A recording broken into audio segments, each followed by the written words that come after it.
नमस्कार, मैं हूं वीरेश सिंह। ITI के टॉक शो में आपका एक बार फिर से स्वागत है। आज का मुद्दा है उत्तर प्रदेश का।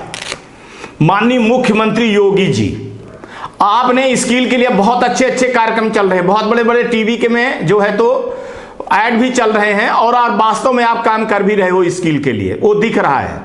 जो आप कर रहे हो वो दिख भी रहा है। सर, मुद्दा आज का ये है कि कई ITI वालों ने मेरे को फोन किया और बताया कि सर स्कॉलरशिप में कुछ सर चीजें गलत हो रही हैं। हो क्या रहा है कि आपके यहाँ जो स्कॉलरशिप मिलती है वो बहुत अच्छी स्कॉलरशिप है कि 15,400 और 18,000 रुपए मिल रही है। ये बहुत बड़ी बात है सर, और बहुत अच्छा है आपका ये प्रयास है, इसके लिए आपको मैं धन्यवाद देता हूं। होता क्या है सर कि जो स्कॉलरशिप जिस हिसाब से आप देते हो वो स्कॉलरशिप आप छात्रों के अकाउंट में डालते हो। छात्रों के अकाउंट में जब स्कॉलरशिप चला जाता है तो 2-3 महीने तक तो वो सीखता है। इसके बाद जैसे ही वो स्कॉलरशिप पाता है तो वो फिर पढ़ाई छोड़ देता है। बिल्कुल हाँ, छोड़ देता है वो। और आपके विभाग की तरफ से कोई कार्रवाई नहीं होती। जब प्राइवेट ITI वाले बताते हैं कि वो स्कॉलरशिप लेकर के पढ़ाई छोड़ दी है तो आज तक कोई कार्रवाई नहीं की गई है।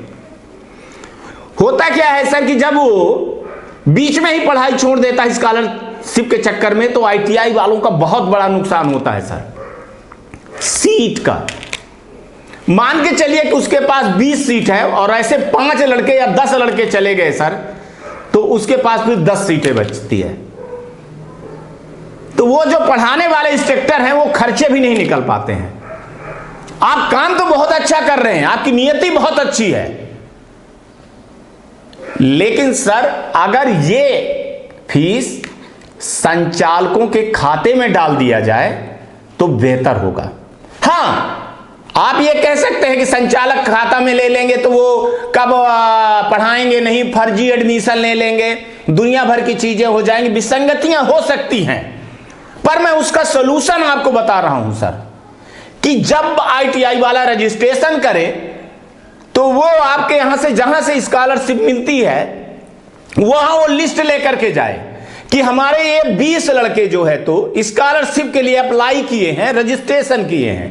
पहले उनका डाटा जमा हो, इसके बाद 6 महीने के बाद परीक्षा जब होती है सेमेस्टर सिस्टम और रिजल्ट आता है, रिजल्ट आने में जो लड़के पास हुए हैं उनकी लिस्ट जो है तो वेरीफाई करवा करके SDM के थ्रू ITI के संचालक, ITI के जो गवर्नमेंट ITI के JD हैं या ITI के प्रिंसिपल हैं उनसे वेरीफाई करवा करके वो आपके स्कॉलरशिप के विभाग में लिस्ट जमा करें और फिर वो जितने लड़के पास हुए हैं उनकी फीस संचालक के अकाउंट में डाल दिया जाए।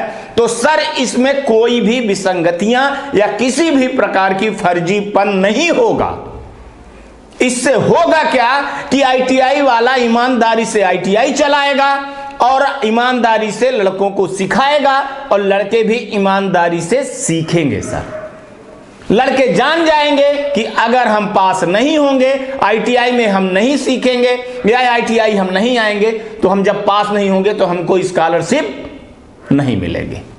हाँ, नुकसान भी होगा ITI वालों का कि वो लड़के फेल हो गए तो वो फिर उनको नहीं मिलेगा, लेकिन चलिए वो तैयार हैं इसके लिए कि कम से कम वो कह तो रहे हैं कि अगर लड़का आएगा सीखेगा तो पास क्यों नहीं होगा। पास वो नहीं होता जो ITI नहीं आता। अगर ITI में आएंगे तो स्टूडेंट पास होते। और इसमें सर मैं आपको बता दूं, जो आपका और मोदी जी का सपना है सर, आत्मनिर्भर भारत का, स्किल भारत का, तो ITI वाले प्रमुख भूमिका निभाते हैं सर। अगर वर्कर आपको मिलेंगे तो सही वर्कर आपको स्किल वर्कर सर ITI में मिलेंगे। और ITI पे ध्यान आप दे रहे हो, ऐसे मुख्यमंत्री, पहले मुख्यमंत्री हो आप। मैं तो ये कहूंगा कि आप पहले मुख्यमंत्री हो जो ITI पे ध्यान दे रहे हो। लेकिन सर थोड़ा सा स्कॉलरशिप पे ध्यान दीजिए। छात्रों के बजाय संचालकों को दिया जाए और तब दिया जाए जब स्टूडेंट पास हो जाए ITI में, तब वो अपनी लिस्ट लेकर के जाए और स्कॉलरशिप के लिए वो मांग करे। फेल स्टूडेंटों को स्कॉलरशिप ना दी जाए। इससे होगा क्या कि अभी ना फेल ना पास वाली बात नहीं है। आप आंख मूंद करके स्कॉलरशिप बांटे चले जा रहे हो। इसमें बहुत बड़ा घोटाला भी हो रहा है। लड़के स्कॉलरशिप ले रहे हैं और छोड़ दे रहे हैं, तो आपका जो बजट है वो भी कम हो जाएगा, जो अभी इतना है वो कम हो जाएगा और सही लड़कों को सही स्कॉलरशिप मिलेगी। वैसे भी मैं बता दूं सर कि स्कॉलरशिप जो है तो जिनको मिलना चाहिए उनको मिलती नहीं है। इसको कई बड़े लोग आ करके एडमिशन ले लेते हैं और स्कॉलरशिप खा लेते हैं। ऐसे में आपको चाहिए सर कि मैं स्कॉलरशिप उसी को दूंगा जो वास्तव में स्किल होंगे, सीखेंगे और पास होंगे, तभी आपको स्कॉलरशिप मिलेगी। एक लाइन अगर ये आप कर दीजिए सर तो बहुत बेहतर होगा। कई प्राइवेट ITI वाले दबे जुबान से बोले सर हम क्या करें, हमने लड़कियों के लिए जो है तो ये टेट खोला।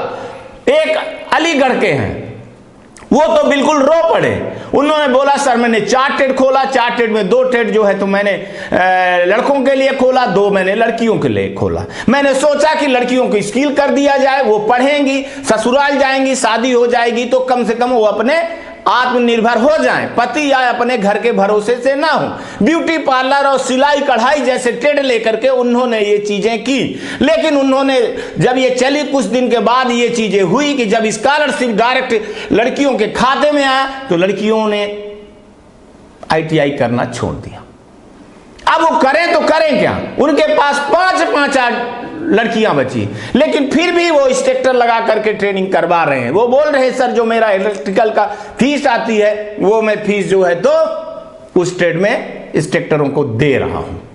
रो पड़े, वो अपना सब कुछ लगाए हुए थे दाम, और बहुत अच्छी ITI चलाते हैं वो, मैं उनको जानता हूं। वो कई बार फोन करके मेरे को ये चीजें बताते हैं, हमारा कार्यक्रम देखते हैं। मैं कोई पक्ष नहीं ले रहा हूं, लेकिन जो सही है, तथ्य सही है। और ये टॉक शो जो मैं चलाता हूं सर, बहुत रिसर्च बेस्ड, बहुत R&D करने के बाद ही मैं ये चीजें बोलता हूं, नहीं तो मैं नहीं बोलता हूं।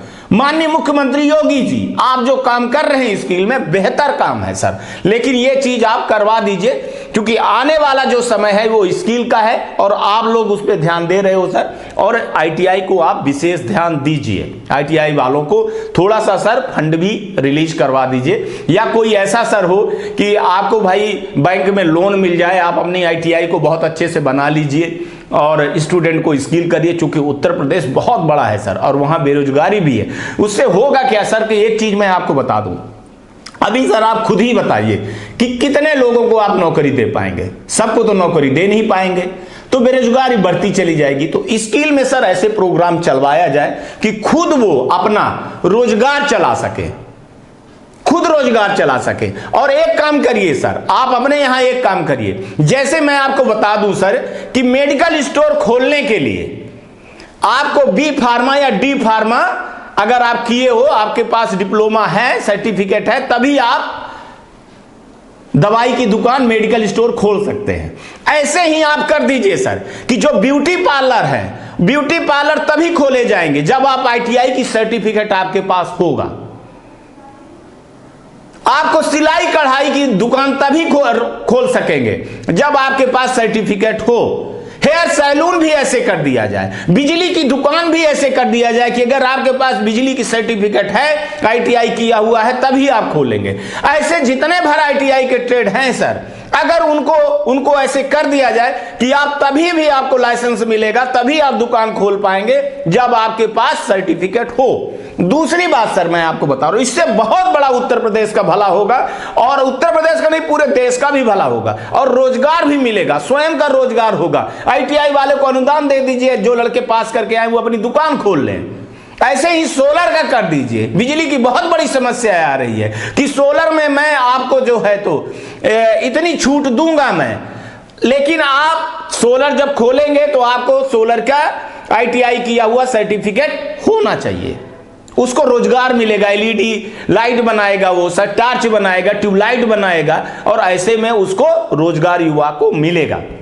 देखिए, हर लड़का IAS IPS नहीं बन सकता है, और इस देश को IAS IPS ही नहीं चला सकते हैं, या BA BCom BSc वाले ही इस देश को नहीं चला सकते हैं। इस देश को चलाने के लिए वर्कर चाहिए, और वर्कर आपको ITI से बेहतर नहीं मिलेंगे। मैं मान रहा हूं कि बहुत सारे छोटे छोटे कैप्सूल कोर्स जो चल रहे हैं PMKY DDQY वो ठीक है, लेकिन उतने ठीक नहीं है। 3 महीने 4 महीने में मैं नहीं समझता हूं 6 महीने में कोई स्किल होता है, लेकिन ठीक है, जो स्किल हो रहे हैं तो हो रहे हैं, मैं उन पर सवाल नहीं उठा रहा हूं।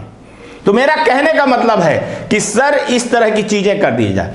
दूसरी जो सबसे बड़ी चीज मैं बता रहा हूं सर, उत्तर प्रदेश के लिए आप ये कर दीजिए, ये था भी सर कि अगर आप कॉलेज खोलते हो तो आपको कम से कम वहां बिजली की देख रेख के लिए, फायर सेफ्टी के लिए, फायर सेफ्टी वाला जो ITI किया हुआ वो एक स्टूडेंट को रखोगे, एक इलेक्ट्रिकल वाले के रखोगे, कंप्यूटर ऑपरेटर के लिए आप कोपा वाले को रखोगे, अगर आपके पास बस है तो डीजल मैकेनिकल वाले को रखोगे। ये मस्ट कर दीजिए, तभी आपको एफिलिएशन मिलेगा।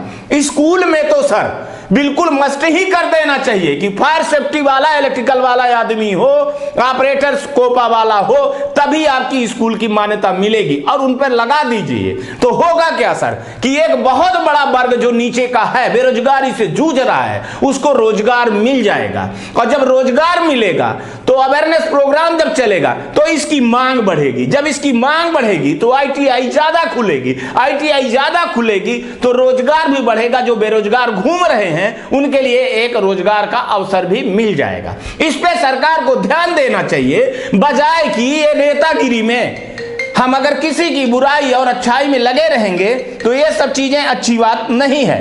इसलिए मेरा आपसे निवेदन है कि इस पे ध्यान दिया जाए सर, कि कॉलेज यूनिवर्सिटी आप तभी भी खोलेंगे जब आप ITI के फायर सेफ्टी, इलेक्ट्रिकल, कोपा वाले या डीजल वाले लड़कों को रखेंगे, तभी आपको होगा। ऐसे ही टीवी फ्रिज की जो दुकानें हैं तो उनमें भी कर देना चाहिए कि आपको एक स्पेशलाइजेशन वाला आदमी जो ITI किया हुआ है वो आपको रखना पड़ेगा।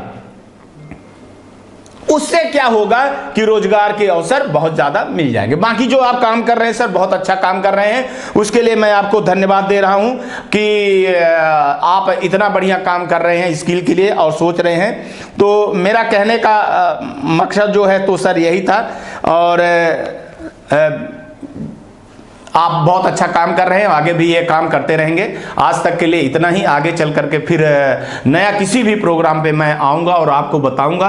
और उत्तर प्रदेश के ITI वाले, आप लोगों का ये जो मुद्दा था, मैंने ये मुद्दा उठाया और मुख्यमंत्री जी तक ये मैं बात पहुँचा रहा हूँ। अब आगे आपकी बारी है और आप लोग विशेष ध्यान दीजिए, साफ सफाई का ध्यान दीजिए, और आप लोग भी पानी बचाइए, एक आंदोलन करिए, पानी बचाइए और पौधे लगवाइए और उसकी फोटो भेजिए, और जो टीका नहीं लगवा पाए हैं उनको टीका भी लगवाने के लिए आप प्रेरित करिए। आज तक के लिए इतना ही, फिर भी नए प्रोग्राम में मिलूंगा, तब तक आप ITI का टॉक शो देखते रहे।